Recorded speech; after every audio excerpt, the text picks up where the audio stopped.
ஒரு வாரமானாலும் எதிரிகளை நேருக்கு நேராக சந்திக்கக்கூடிய போர் குணம் கொண்ட போர் வாள் என்று போற்றப்படும் எங்களுடைய வட்ட செயலாளர் வண்டுமுருகன் அவர்களை இப்பொழுது உங்கள் முன்னே வீர உரையாற்ற வருமாறு அழைத்து உங்களிடமிருந்து விடைபெறுகிறேன். நன்றி, வணக்கம். வாங்கினேன் போடா, பேசும்போது அதை நாம படுத்துறது.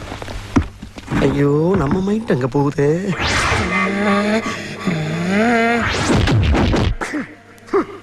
நான் சுத்தி வளைச்சு பேச விரும்பல.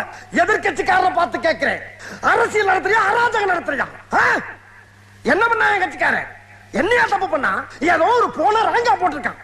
ராங் நம்பர் தான் சாரி சொல்லிட்டு வச்சிட வேண்டியதானே? அதானே உலக வழக்கம். அதை விட்டுவிட்டு 50 பேர் சேர்ந்த ஆட்டோல வந்து என் கட்சிக்காரன் அந்த ஸ்பாட்ல வச்சு துவச்சிருக்கீங்க நீங்க. மாப்பிள, இவன் தான் எங்கேயோ செமத்தியா வாங்கியிருக்கான். இங்க வந்து வேற எவனோ வாங்கின மாதிரி அவுத்துறான் பாத்தியா? ஆனா அடிச்சாலும் பரவாயில்லையா? போற வர சின்ன பிள்ளைலாம் விட்டு இவனை அடிச்சு